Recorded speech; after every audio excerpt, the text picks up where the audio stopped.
The Kanban program makes for a much leaner supply chain, he says, because the lag time between forecasted requirements and actual customer requirements goes away. Really the power of the system of Kanban in general is that it's consumption-based. There's a direct link between what your requirements are and what suppliers see.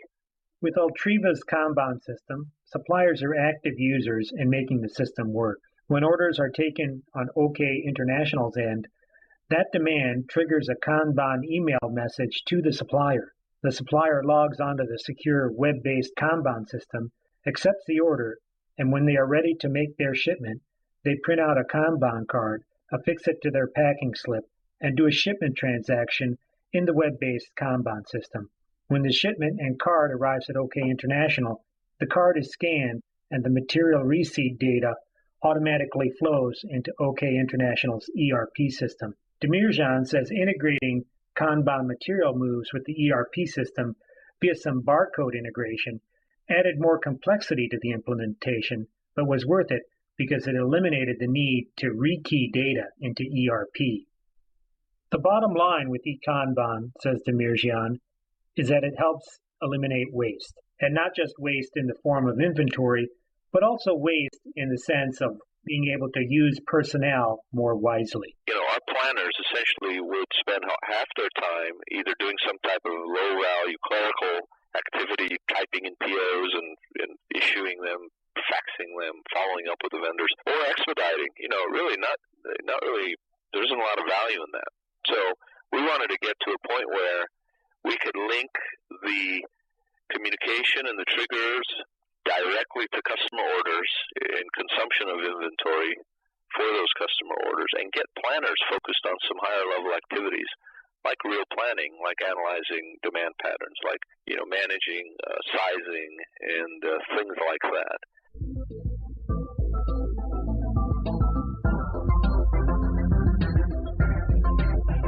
We've heard how flexible lean techniques such as Kanban can cut waste. However, lean in the global supply chain involves more than just techniques like Kanban. According to some experts, supply risk management and S&OP also play a key role in keeping the overall supply chain lean during volatile times. According to Christian Verstraete, Chief Technologist for HP's Manufacturing Industry Group, a truly lean company should think in terms of the effectiveness of the overall ecosystem, not just squeezing inventory from its immediate vicinity in the value chain. There's a number of people that are lean within the four walls of their own factories. The fear that I have, particularly in the current environment, is that a lot of those people, particularly when they come from European or American companies, are actually sub-optimizing what they do. And in the current recession, that may end up being a killer. Sub-optimizing because what I've seen a lot of American and European companies do was actually becoming lean by pushing all of the inventory out to their suppliers and their customers.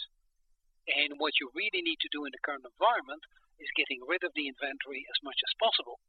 Although you get an ever-increasing variability in your demand because there is much more volatility in the system today than there used to be in more standardized and in more normal times. So you're basically haggling two very difficult things together. Try and reduce the end-to-end costs of that supply chain, which in many situations for people means reducing the inventory levels on the one hand, but at the same time making sure you have the appropriate buffers so that people can respond to the volatility that sits in the marketplace. To arrive at appropriate buffers, Verstraete suggests a range of tactics. For one, supplier risk management, in which companies analyze which relationships pose most risk. He also believes enterprises need to engage in activities such as scenario planning and more highly collaborative relationships to guard against disruption. For example, he says a large enterprise might give a supplier better, faster payment terms to help their cash flow in exchange for more forecast or financial data. To get to the next level of visibility over operations, Verstraete believes companies will need better information backbones. Exception management is one form of visibility, he says, but so are business intelligence and simulation tools that give visibility into what might happen and how to adapt to different scenarios.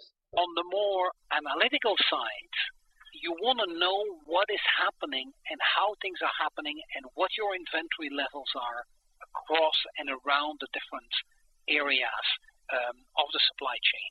Knowing both what average timings are, but also what variations are in those timings, so that you can understand how the supply chain behaves and potentially start looking at the weak links in the supply chain, how you can remove this, how you can strengthen this, and how you can start adapting your supply chain to make it more robust and more responsive. Demand planning also needs to be shaken up to keep supply chains lean in volatile times.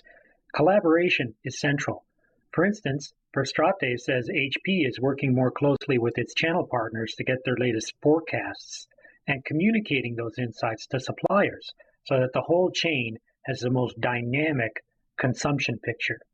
Larry Lapidi, Director of Demand Management Studies at the Massachusetts Institute of Technology's Center for Transportation and Logistics, agrees that companies need to collaborate more and shake up their forecasting, but by no means should they give up on planning.